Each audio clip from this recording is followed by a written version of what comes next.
And we will start the program. Okay, but I'm going to be sharing the screen. But first, let's begin then with the homage to the Buddha. So we join the palms together and we go Namo Tassa Bhagavato Arahato Samma Sambuddhassa. That's homage to the Blessed One, to the Worthy One, to the fully enlightened one. Okay, I'm going to be sharing the screen. First, I want to close some. Okay. And so now we've been giving a series of talks on what they call the paths to liberation in early Buddhism. Yeah, so in the last month, I gave the talk on the Noble Eightfold Path. And now we come to a particular pattern or presentation of the path, which I call the sequential training. In Pali, Anupubasika, the gradual or sequential training. Yeah, so the word Anupuba means in sequence, and Sika means training. And we find this particular presentation of the path in a large number of suttas, especially in the Digha Nikaya, a longer version, and in the Majjhima Nikaya, a shorter version. And so this is a very comprehensive presentation of the path. So to treat it adequately is we're going to be spreading it out over 3 sessions. So you can see we have the first class. This will be today's class.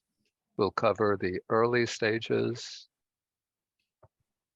And then in the second class, this will be June, July. In July, we'll cover the middle stages of the training.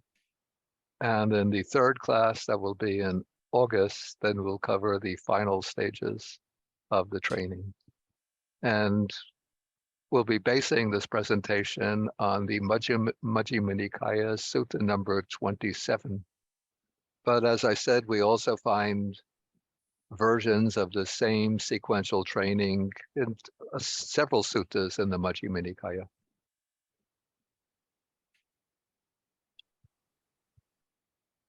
Okay, the sutta opens with a little background story, which I won't relate the background story in detail, but I'll just give a summary. And the background story is interesting because it shows the Buddha's approach to acquiring knowledge. Yeah, so there's a certain Brahmin named Janusoni who thinks that the Buddha he draws the conclusion that the Buddha is an enlightened one because he sees many people converting to becoming followers of the Buddha. And the Buddha he tells the Brahmin, that's not a correct basis for drawing the conclusion that I am a fully enlightened Buddha.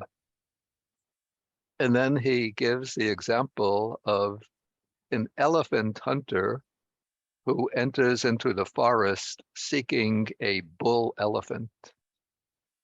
And when he sees these signs of the elephant in the forest, he doesn't come to the conclusion that that is the sign of a big bull elephant, because there can be other kinds of elephants that leave the same signs behind. So it's only when the elephant hunter actually sees the bull elephant in the forest that he can correctly conclude that is a big bull elephant. And now the Buddha is going to apply this simile to the case of how one draws the conclusion that the ascetic Gautama, that we call the Buddha, is in fact a fully enlightened Buddha. And he does this by presenting this sequential training, because it's when you follow the sequential training to the end, and then you see the truth that the Buddha saw, that you can conclude that the Buddha is a fully enlightened one. Okay, so let us now look at the sequential training. So we start off with, I've blocked off the different sections and I've given them my own titles. And so the first section I call the conditions for the sequential training to be proclaimed in the world. And so here the Buddha starts off by saying that first is that a Tathagata appears in the world.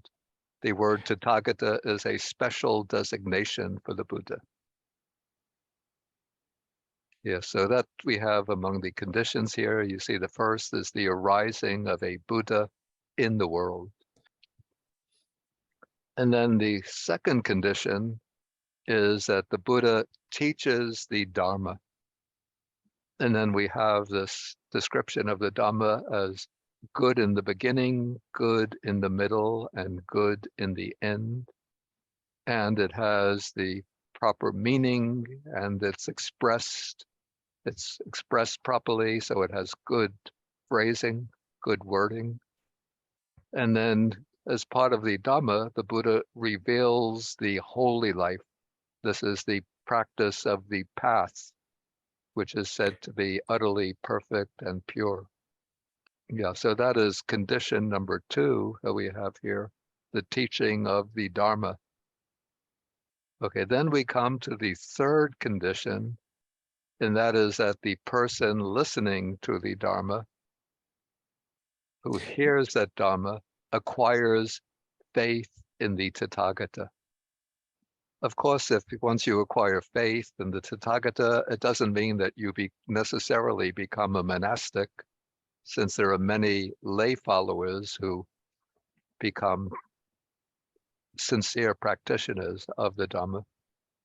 But in this sutta, the Buddha wants to show the complete path from beginning to end. And the Buddha established the monastic life to provide the best conditions for following the path to the end.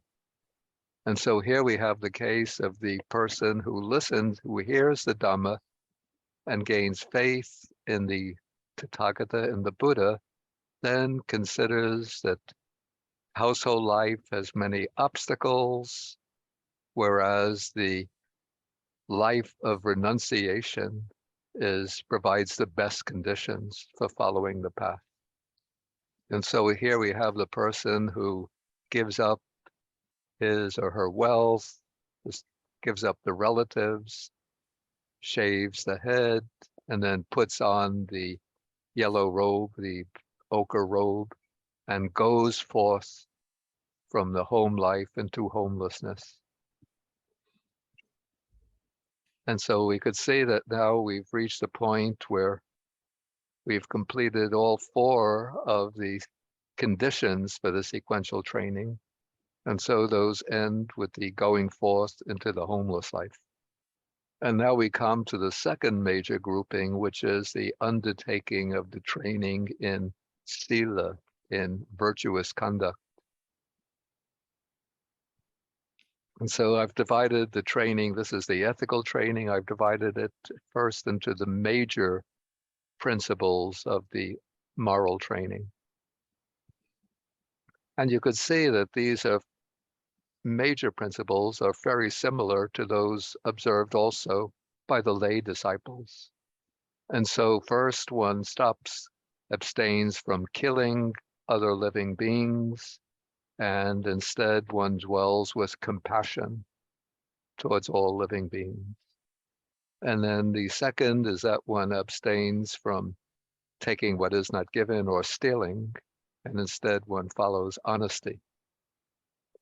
Yes, with the third principle, a difference comes between the monastic and the lay follower.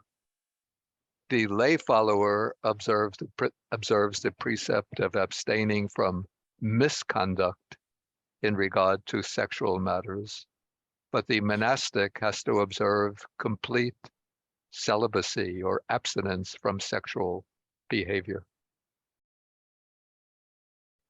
Yeah, so these 3 principles of right action, And then we have 4 principles of right speech: abstaining from false speech or lying. And then one abstains from divisive speech, speech that creates conflict and hostility between people. And instead, one speaks words that are intended to promote harmony and friendship between people.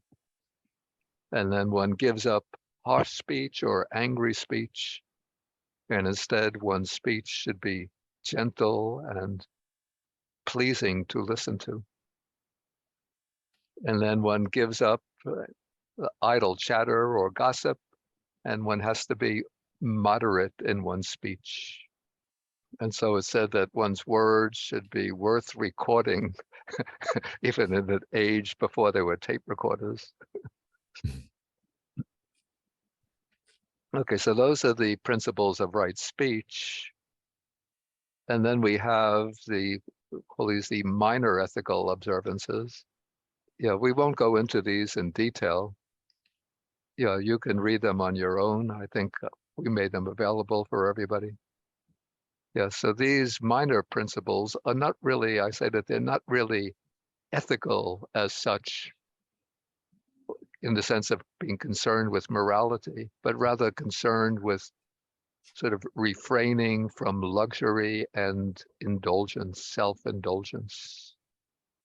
Okay, the third principle here under what I call the ethical training, so again, it's not really ethical or moral as such, is contentment.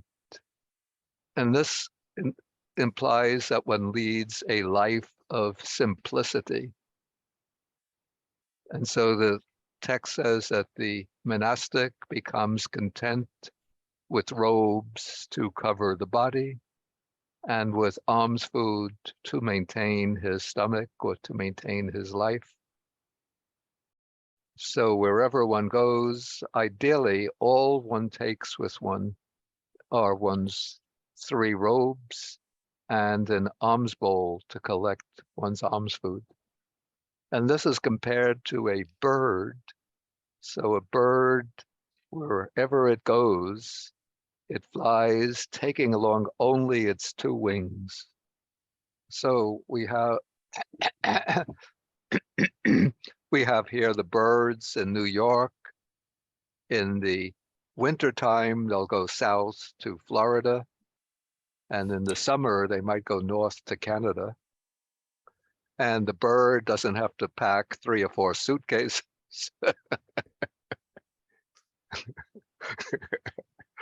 It doesn't have to take along a cell phone or a computer. When the weather gets a little bit cold, the bird thinks time to go to Florida, and then it just flies down. When the weather starts to get a little hot in the summer, again, the bird doesn't have to pack its suitcases to go to Canada, but it just flies with its wings. Yeah, so this is the ideal for the monk, is to go with only the extra robe and with the bowl to collect the food. Yeah, sadly, many of us fail to live up to that high standard, but we always have this in mind that this is the ideal that we should be following. Okay, then the text sort of summarizes this or concludes this session on it's called the aggregate of noble virtue or ethical conduct. It says that when you possess this aggregate of noble virtue, you experience within yourself a blameless bliss. Because you feel a kind of inner happiness because you know you're not doing anything wrong, anything harmful to others. And you feel this happiness that comes from living a life of simplicity and contentment. Okay, so this then takes care of the training in, we say the training in Sila, in the ethical training. Okay, and now with the next major heading, the training becomes more internal. Yeah, now we are moving in the direction of starting to train the mind. And this begins with the restraint of the sense faculties. And this training of the sense faculties is very important because it's through the contact of the senses that the defilements arise and start to grow, the mental defilements.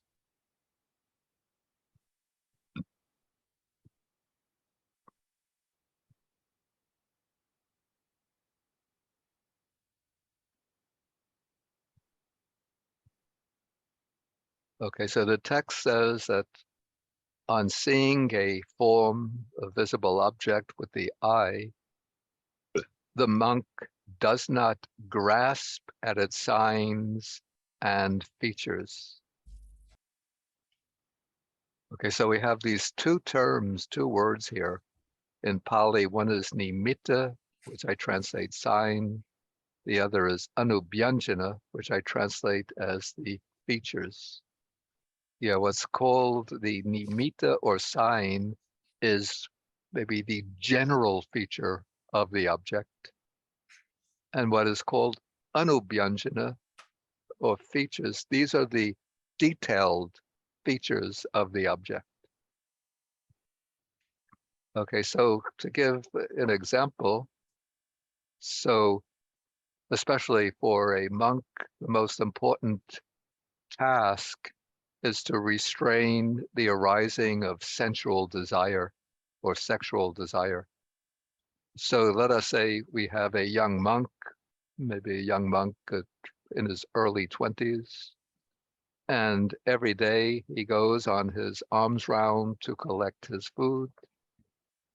And often there will come out a young woman, maybe 17 or 18 years old, to offer food to the monk. So if he doesn't have restraint of the sense faculties, when he looks up, he sees that young woman. So he grasps the sign, ah, a beautiful young woman. Yeah, so that is grasping the nimitta, the general appearance, a beautiful young woman. Okay, and then grasping the features means that this young monk now starts looking at the specific details of the young woman's appearance. Beautiful hair, nice smile, nice figure. So if you see something that you don't like, first you focus on the general appearance, something disagreeable. And then the mind starts focusing on the specific features that make that object disagreeable. So this is why in the next sentence, the text says, if he left the eye faculty unguarded, I think evil is too strong, let's say, bad, unwholesome states of craving and displeasure might invade the mind. So if you let the sense faculties dwell on pleasant objects, then craving arises. If you let the mind dwell on disagreeable objects, then displeasure arises. And so to prevent this, one has to guard the sense faculties and undertake the restraint of the sense faculties. And this really means, though it speaks about guarding the eye faculty, but it really means guarding the mind with mindfulness. So we can't avoid seeing visible objects or hearing sounds. If when we eat food, we'll taste the flavor. So those things can't be avoided. But what we have to do really is to use mindfulness in order to prevent the mind from grasping the signs and features of the objects. Okay, so this applies, as you could see, to each of the sense faculties. So we have the sound, you hear sounds with the ear, you smell odors with the nose, taste flavors with the tongue, and touch tangible objects with the body. Okay, so the first five deal with the five physical sense faculties. And then the sixth is the mind faculty, which has its own type of object, which are called, the Pali word actually is Dhamma, but here it's translated mind objects. Yeah, so this could include all sorts of mental objects like ideas, mental images, thoughts, emotional states, and so on. Yeah, so naturally we will see forms with the eye and so on, and we will think of objects with the mind. So that's quite natural functioning. But what we have to avoid in training is not to grasp upon the appearances of the object, the agreeable and disagreeable appearances. Okay, and then the text describes the effect or the result of practicing this restraint of the sense faculties is that one experiences within a bliss that is unblemished, untainted. Yeah, you could notice a difference here when you're following the ethical training, then you experience the bliss that is blameless because your conduct can't be blamed by others. Okay, but when you practice this restraint of the sense faculties, then you experience the bliss that is unblemished. And the reason this bliss is said to be unblemished is that the mind is now getting gradually free from craving and displeasure, or craving and aversion. Maybe aversion is better. Okay, so this takes care of the third step here. This is restraint of the sense faculties. Okay, now we come to the fourth major stage in the sequential training, and this is called, the Pali word is sampajanya, which I've translated here as clear comprehension. Okay, so the word sampajanya, there have been different translators render the word in different ways, but you could see that the base of the word is the verb janati, which means to know. And it has two prefixes. One is sam and the other is pa. Yeah, if we take just one prefix, we have the verb pujanati. And it's from this verb pujanati that we get the noun panya, which we usually translate wisdom. So this practice of clear comprehension is, we could say, it's the seed from which panya or wisdom will arise. Yeah, but sampajanya is not quite the same as panya or wisdom. Yeah, the way I understand sampajanya, it means whatever you are doing, you clearly know what you are doing. And maybe you think, as long as I'm awake, whatever I'm doing, I know what I'm doing. But that's not really the case. When we are doing something, usually our mind is roaming and wandering to other things. So when you practice sampajanya, this means that whatever you are doing, you are clearly aware, you know clearly what you are doing. Yeah, the mind is focused on the activity itself, and you know that you are engaged in that activity.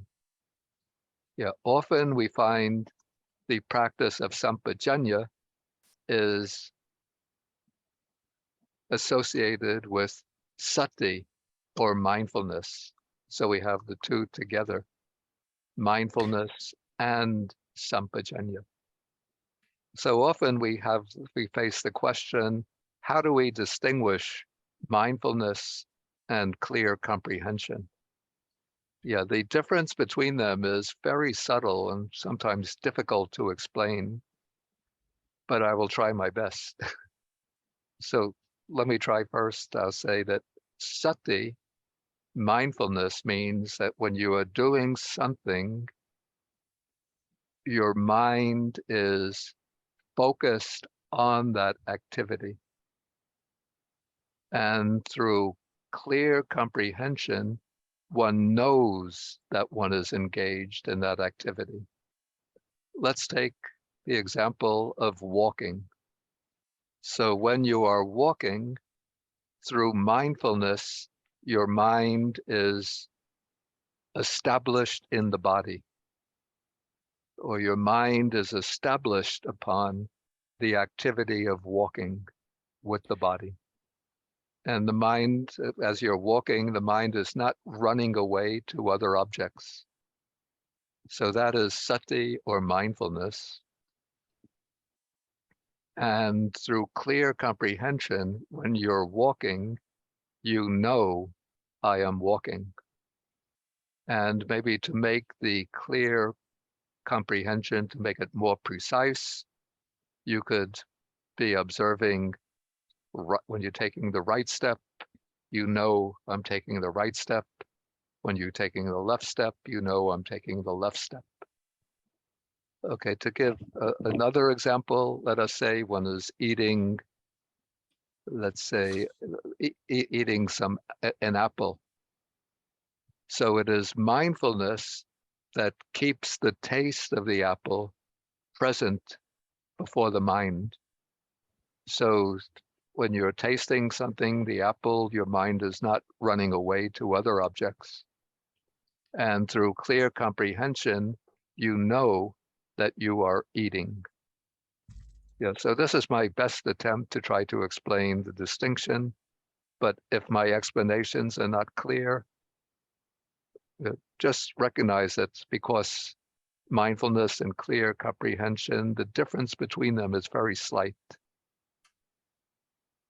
Okay, so let us now look at the text of the sutta to see how it explains sampajanya. Okay, so it explains the application of sampajanya, of clear comprehension, to various activities of everyday life. So it says that one acts in clear comprehension when going forward and coming back, when looking ahead and then looking to the side. Let's see, when you apply clear comprehension, when you're bending and stretching the limbs. And let's say when you could say that you apply clear comprehension when you're getting dressed. Yeah, you apply clear comprehension when you're eating, drinking, tasting.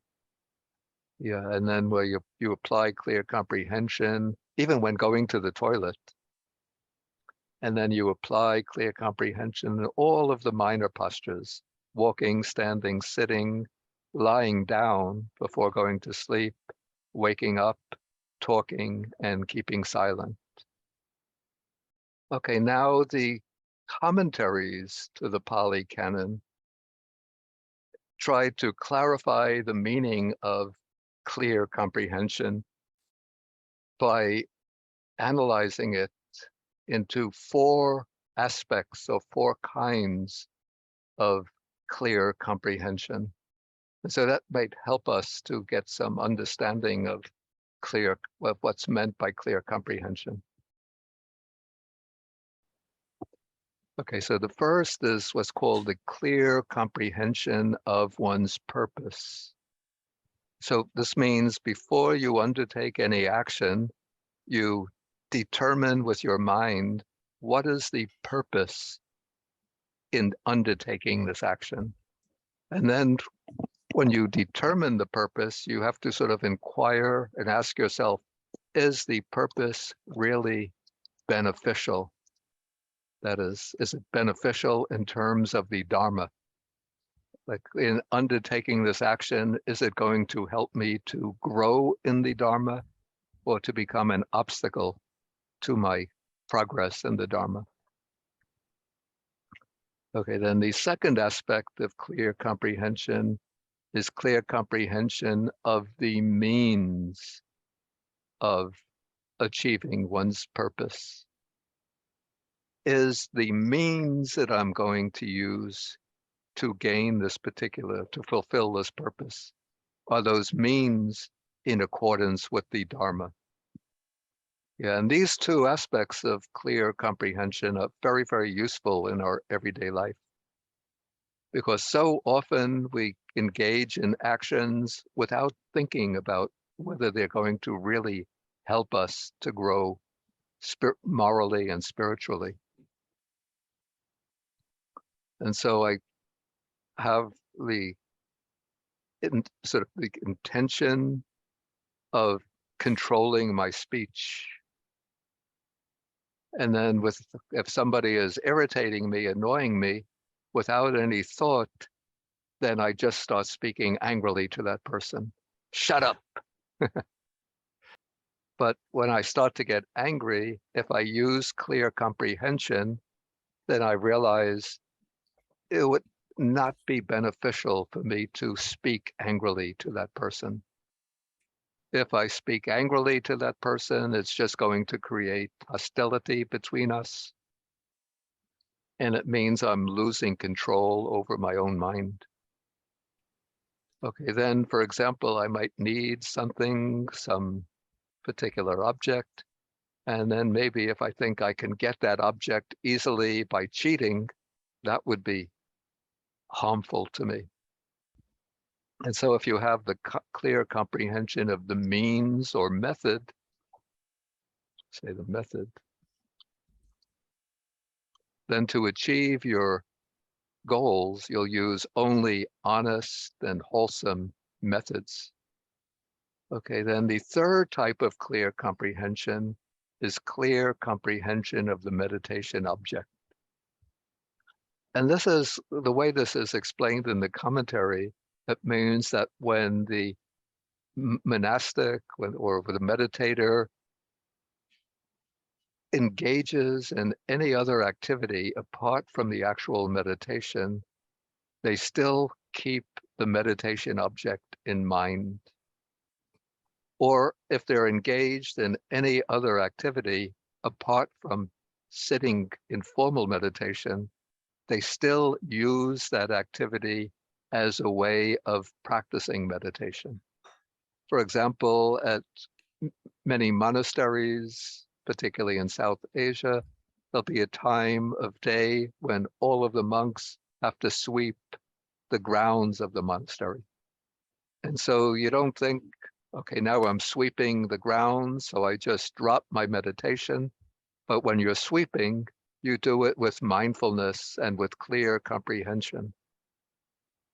So that makes even the sweeping a kind of meditation. And say when the monks go for their alms round, they do the walking with mindfulness and clear comprehension. Yeah, and so this makes all the activities of everyday life into types of meditation. Okay, then the fourth type of clear comprehension, this is clear comprehension as insight. Yeah, so this is where clear comprehension is starting to turn into wisdom. So in this case, whatever activity one is engaged in, one starts to examine that activity by way of the characteristics of impermanence and non-self. Yeah, but this is a more advanced stage of clear comprehension, so I won't go into details here. So now we could just do a quick overview of what we've covered so far in the stages of the gradual training. So we start off with the conditions for the sequential training. We see the arising of the Buddha in the world, the teaching of the Dharma, and then the disciple acquires faith and goes forth into the homeless life.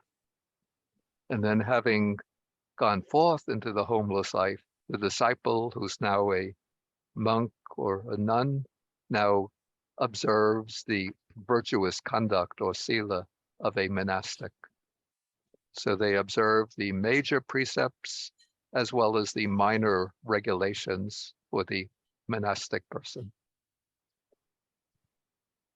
And then they remain content with the simple material supports, robes, alms food, a dwelling place, and so forth. And then to prevent the arising of craving and aversion, one practices restraint of the sense faculties. And then to deepen the, call this the meditative mind, or to strengthen the meditative mind, one practices mindfulness and clear comprehension in all activities. Okay, I think now we can devote this a little time to taking some questions. And I want to ask my own regular English students to please let the Russian-speaking students take priority in asking questions. Mm-hmm. So there is a question in chat to me. Oleg, do you have the link for the Russian English video of the last month? Yes, I have the Russian English version and only English version and only Russian version, 3 video separately. Okay, so the way people can ask questions, you could use the hand symbol in the participant. It will be on the bottom of the, I think, the participant box, or you could send them the questions to Oleg. Okay, so I see one question in the participant box with the hand. This is Lee Halfpenny.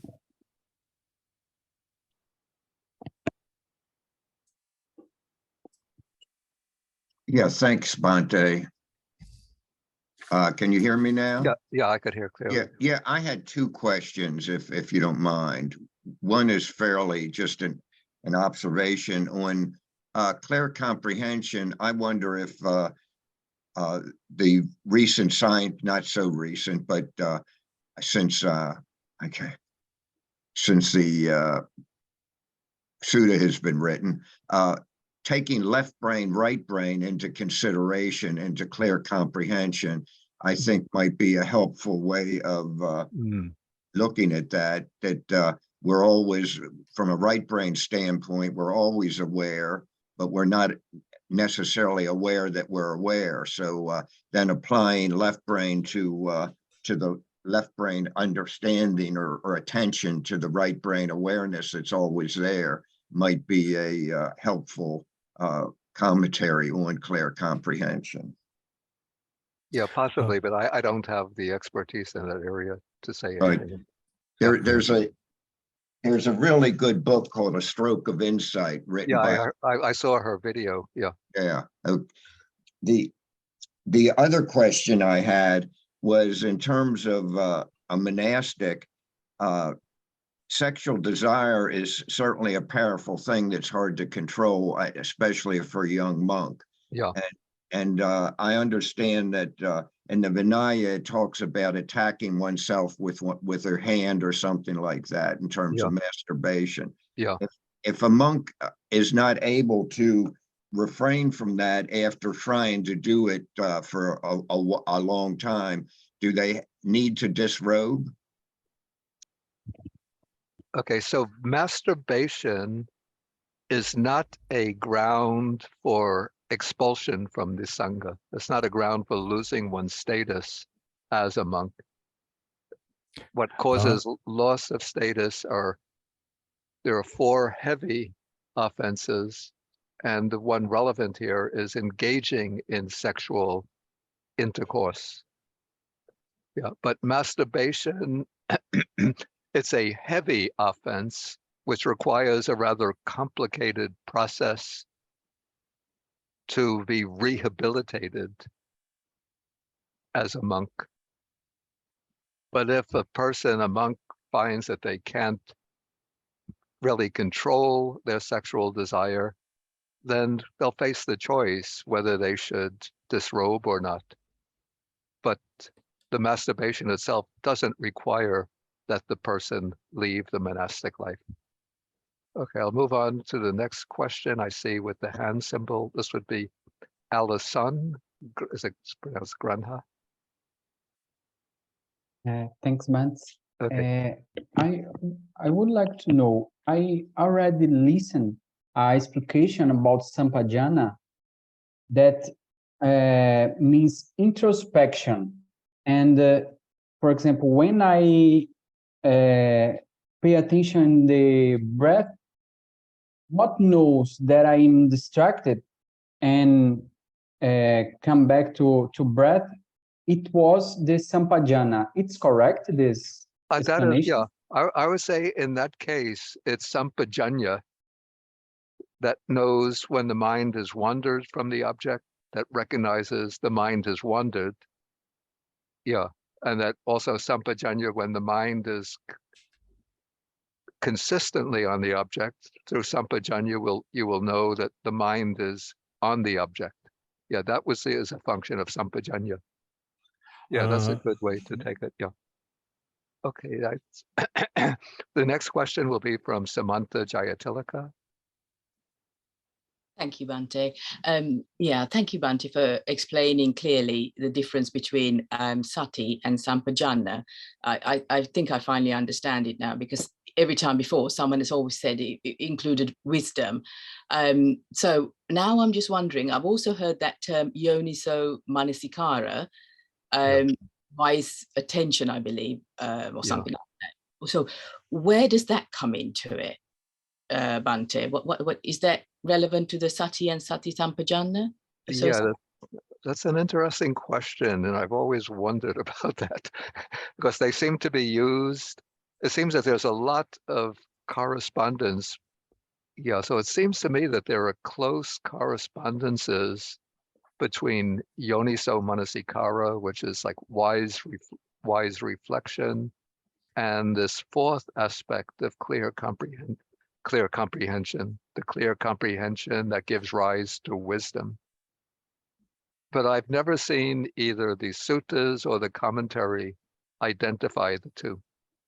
Yeah, so it remains something of an open question. What exactly is the relationship between the two? A good topic for a PhD student in Buddhism to do a PhD dissertation. Okay, I could take one more question, and this will be from Lee Mi-hong. Okay. Thank you, Bhante. And you translate sampajana as like clear comprehension, but Goenka translates like a constant through understanding of impermanence. So it's like anicca. So we are doing sati with like with the understanding of anicca. This is what Goenkaji he explained. I think he doesn't like the translating like a clear comprehension. Yeah, That's why it makes me very confusing. That's why. Yeah, I don't agree with Goenka about that. Oh, point. you don't agree? Oh. No, we could say that when you come to this fourth kind of clear comprehension in the commentaries, this will include like seeing into impermanence or examining things in terms of impermanence. But in this passage, in the sutta, we didn't translate the question. Oh, okay. Okay, but let me just finish. Okay, in the sutta, when the way we speak about clear comprehension and all these activities, it's not indicating that here one is examining these activities by way of impermanence. Yeah, it seems to me that Goenka takes a very narrow interpretation of clear comprehension based on his system of meditation. Okay. Okay, I see one more hand, so I'll take this one more question, and that will have to be the last one. Thank you, Bhante, for taking my question. I have two questions. Choose the more Okay, important one. one then. So my question is about clear comprehension. So when your perception, so when you're interacting with something and you perceive something, I thought that there are three ways you can interact with it. Either you like it, dislike it, or neutral. Yeah. So if one of those three arise, then what do you do with them? And is one correct, or are all them wrong, or what are those three reactions supposed to be considered? Oh, that's such a big question. Yeah, it's such a big question that I just have to pass it over it for now. Yeah. What is your second question? Maybe that's simpler. I wasn't clear comprehended, so I forgot already. Oh, okay. I just say in regard to the first question that you really have to determine the response based on the circumstances. Okay, I think we're going to have to end because I'll have to go up for the meal now. And so we'll end with the sharing of the merits. Okay, so I'll recite the verses in Pali for sharing the merits. Akasata chabumata deva nagamahidika punyantang anumoditva chirangra kantu sasanam. Akasata chabumata deva nagamahidika punyantang anumoditva chirangra kantu desanam. Akasata chabumata deva nagamahidika punyantang anumoditva chirangra kantu mang parang dukkha pata chani dukkha baya pata chani baya soka pata chani soka pantu sabbepi panino. Okay, so thank you everybody for joining, and thank you to Oleg for the translation. And please join us. The next class will be in July. I don't recall the exact date. July the 22nd, Bhante. Is it the 22nd? Okay, thank you. Yes. Okay, so we will be continuing with this sutta in July. Thank you, Bhante. Thank you Sadhu, very much. sadhu. Sadhu. Yeah, Bhante. Bow to Bhante Bodhi.